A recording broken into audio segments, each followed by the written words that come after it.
On this edition of Lexington Now, the 4th of July, the fight against opioid addiction and pet preparedness.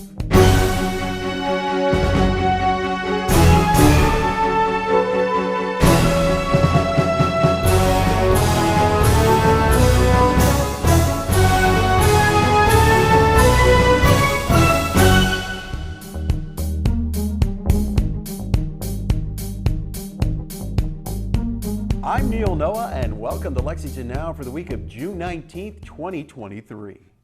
Lexington's annual lineup of events to celebrate Independence Day was announced, and as always, there's sure to be something for everyone. It is time to start thinking about 4th of July. Food, fun, fireworks, parade, great music, lots going on. And this year we're going to celebrate our freedoms with all of our hometown favorites.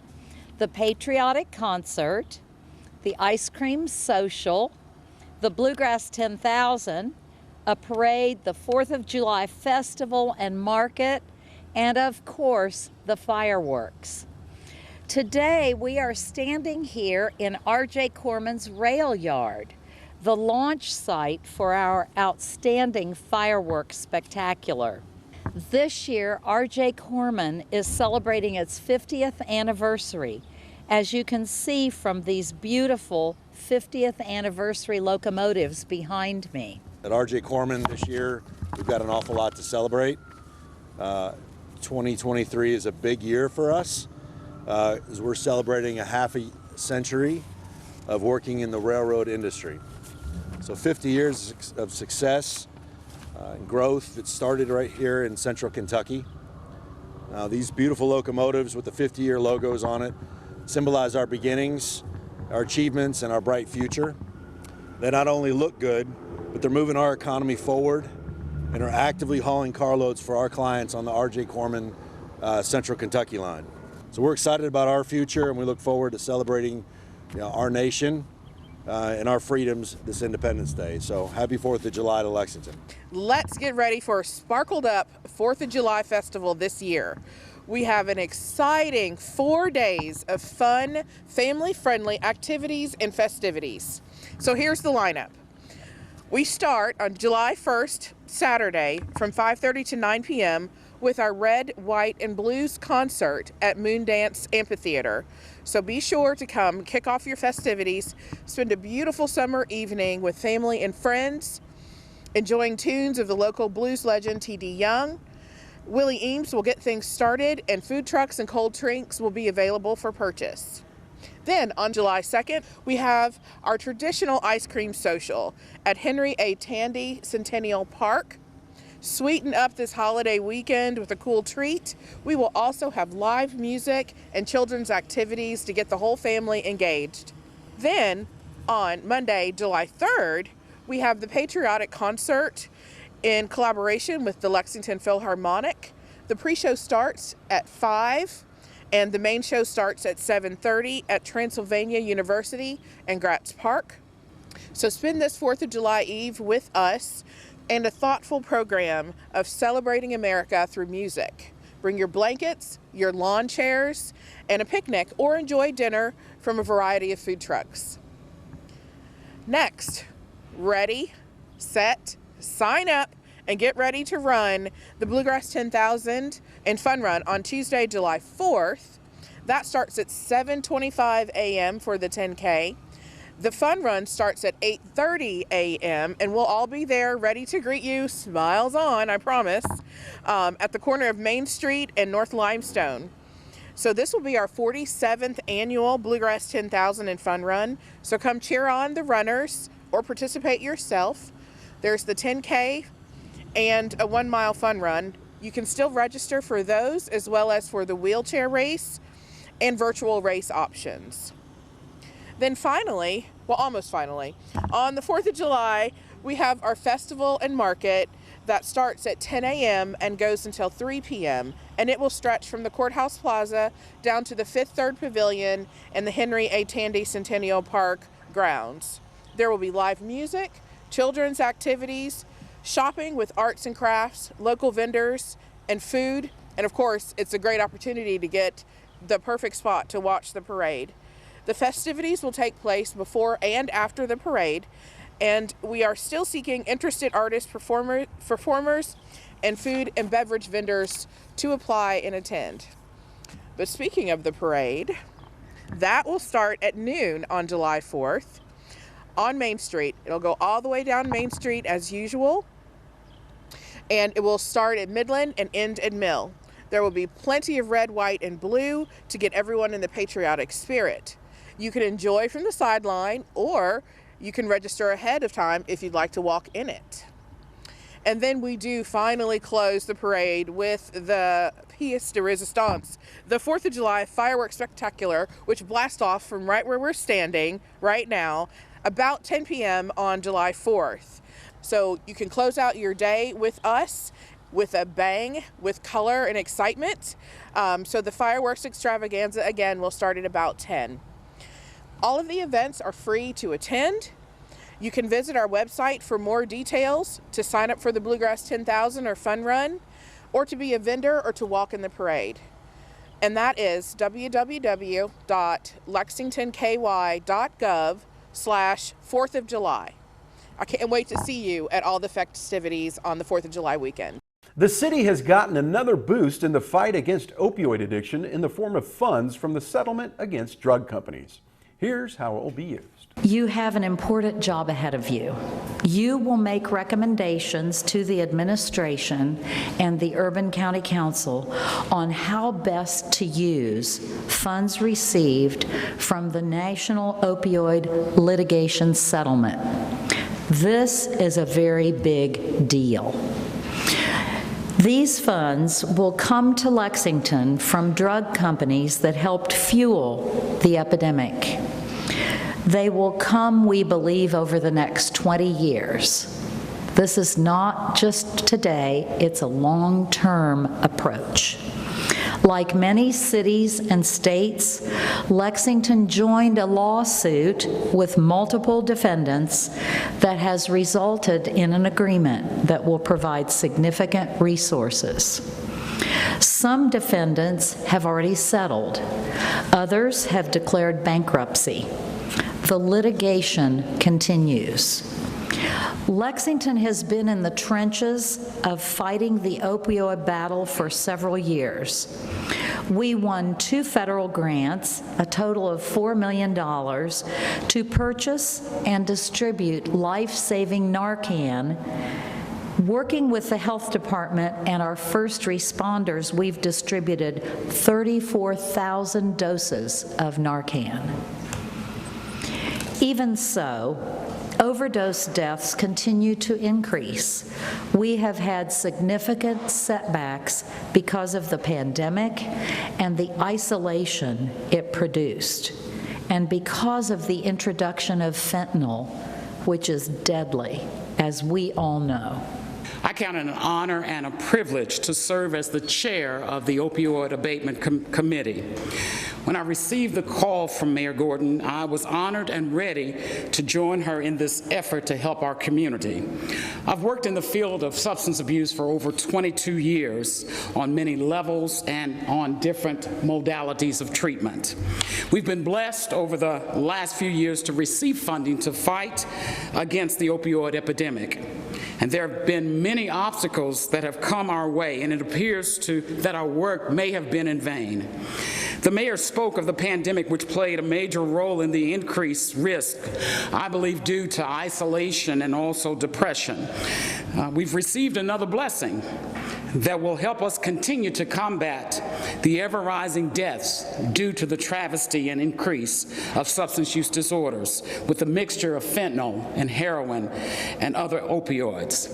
I am excited to be working alongside our mayor, our co-chair, Tara Stansfield, and the other commissioners, along with Mr. Brian Hubbard and all others who bring a diverse wealth of knowledge and expertise that will be used to provide the most practical, efficient, and ethical recommendations to the mayor and the council to utilize this funding received from the opioid abatement settlement.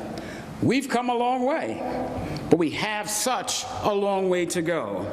But with the help of God and all of us, the hope is that we take back our loved ones, that we take back our communities, and bring a sense of healing to all. When we come back, we'll talk about pet preparedness.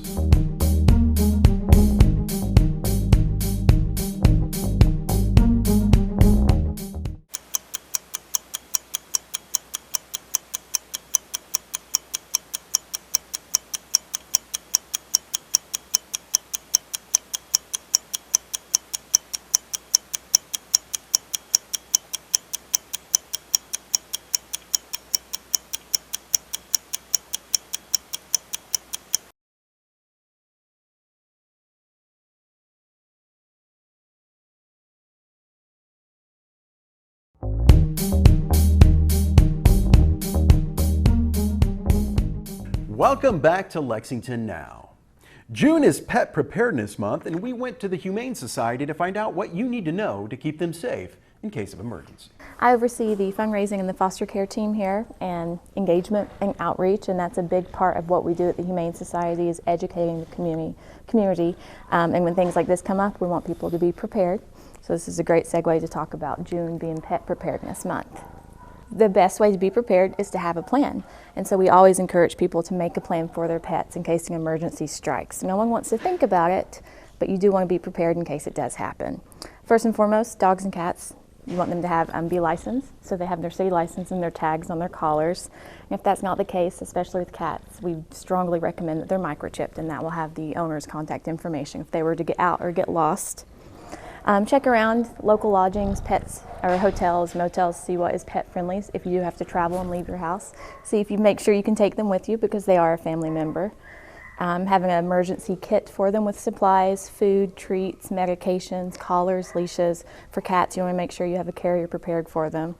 Then we always recommend, if you do have, even if it's one pet or several pets, some sort of sticker on your door or your window letting emergency teams know that you do have pets inside, how many you have, what types that you have, so they can expect whether it's a bird, a snake, dog, or a cat. And we never want to think of anything happening, but if it does, as long as you do your research, have a plan to follow, we can ensure that the pet will stay with you and remain a member of the family. Let's see, for a dog, you definitely want to have spare collars and leashes, a harness to make sure you really have them contained, even a blanket, their favorite blanket or something they're familiar with, treats if they're on medications, anything like that, a cat, maybe some toys, a brush if it's a long-haired cat just like her. Who knows what, when disaster strikes, maybe her fur gets tangled and she'll have to have that taken care of, a pair of clippers for the nails. So just the essentials, the things that you normally take advantage of that you have for them on a daily basis, but it'd be nice to have extras of them in a kit so that you can easily grab that and take that with you if you needed to leave your house or to evacuate. This is Mona, M-O-N-A. She's only a year old, so she's a small little girl, but she's probably full grown, and she's been available for adoption since last week. And I'm very surprised because I feel like the first day that she would be on the floor, she would go quickly. So she's been here since the 1st of May. Where we are, you can hear the dogs barking. It's very loud, it's overwhelming. She doesn't seem to be fazed. I think this is a great advertisement for someone looking for a very chill, laid-back cat. She's been in my arms going on 15 minutes now, and she hasn't tried to jump down. We have a lot, and this has been the same thing we've said over the last 6 months. We have a lot of dogs, and we have a lot of big dogs. And that's why we always encourage people, if they can't adopt or volunteer or foster, please donate to us, because it does take more, and it does take more resources to take care of these big dogs, you know. Medications, they need larger doses. Food, they eat more of that. So there seems to be an adult dog, not really a problem, but just across the country, we're seeing more adult dogs, bigger dogs, staying in shelters longer. The kittens and the puppies, they get adopted very quickly. So we do encourage people to consider adopting adults when they are looking to add a family member to the home. And to do that, we're doing what we can to encourage people. We even have adoption fees lowered to $25 for big dogs. So yes, it's a fantastic deal. All of our animals, just like her, they're fixed, microchipped, vaccinated, dewormed before they even go up for adoption. So all that is included in the $25 adoption fee. We just launched our online boutique. So we're very big on branding and marketing, and so if people aren't able to adopt, maybe they can wear a shirt that encourages other ones to adopt or to check out the local Humane Society. All of the money goes back to the animals, 100% of the proceeds, so you can visit our online boutique through our website, purchase a cute shirt for yourself, a friend or a family member, and then it goes back to a good cause.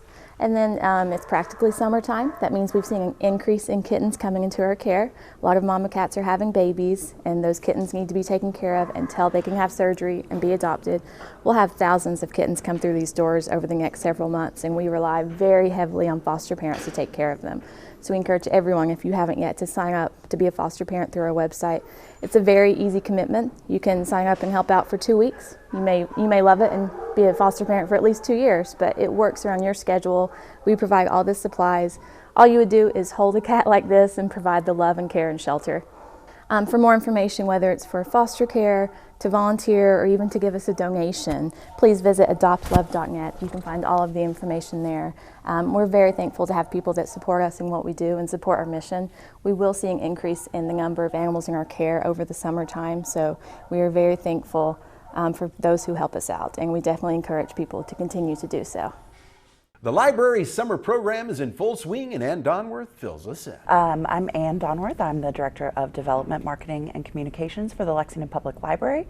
We are gearing up for Summer at the Library, which is a concentrated series of events in June and July, really designed for children and families to be able to come and have fun, free activities throughout the summer months, keep learning and having fun.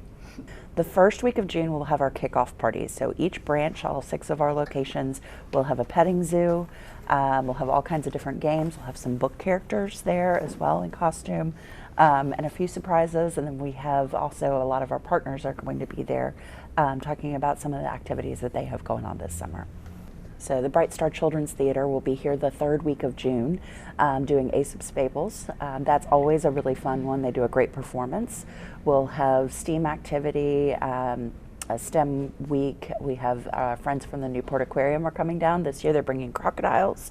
So if people are brave enough, I'm not sure whether they'll have the opportunity to touch them or not. I would not, but I'm sure other people will. But really the idea is to have a little bit of everything for kids of all ages. So most of those bigger programs are designed to be for all ages. Some of them skew a little bit older or a little bit younger. The best way to find out what age group is right for you is to visit our website at lexpublib.org. We will also have a series of individual programs that are really targeted for teens and tweens, as well as our general offerings through Destination Kindergarten for our younger friends. Most of these programs do not require registration, but you are always welcome to. That helps us get a good head count. But the best way to do it is to visit lexpublib.org. The 2nd week of June will be our friends of Kentucky Down Under, down near Bowling Green. They are coming up. They're going to be doing some activities with kangaroos, bringing some animals in. They're always a really fun group to come in. And then the 3rd week is Bright Star Children's Theater. The last week of June is Designing and Engineering Bridges. So we've been doing a lot of STEAM and STEM activities. Building bridges is always one of those fun things. They're more challenging than you think. And then we will also be doing the Science of Skulls, so animal identification through that. The 1st week of July we'll be taking off for 4th of July week. And then our next 2nd week of July will be with dinosaurs. So we all have a dinosaur lover in our life. And then Hooked on Science, which is an annual favorite. Jason Lindsay, who is a meteorologist by day, he does a really great Hooked on Science session that's always really fun and interactive and really performative. And then the last week of July is our Newport Aquarium with the crocodiles. So School of Croc. The School of Croc will be available on first come, first served basis.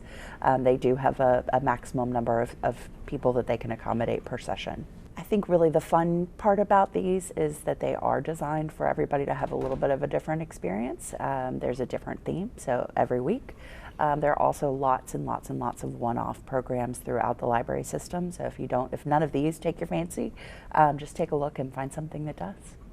So some of these larger performances, they'll have up to 100, sometimes even 200 people, especially pre-pandemic. We do expect our first week with the petting zoos, that will be inside and outside. It never feels super crowded, but there's a big audience that comes. So it's fun to bring all your friends and your family, and lots of fun for all ages. We hope that you will come join us this summer for our Summer at the Library. Come visit us at lexpublib.org to find more. We've got a couple of live televised meetings to tell you about this week with gavel-to-gavel coverage on Lex TV, and you can catch it all right here or on our website. And remember, for the most accurate and up-to-date information on all city business, check out our website at lexingtonky.gov. Here's this week's meeting coverage.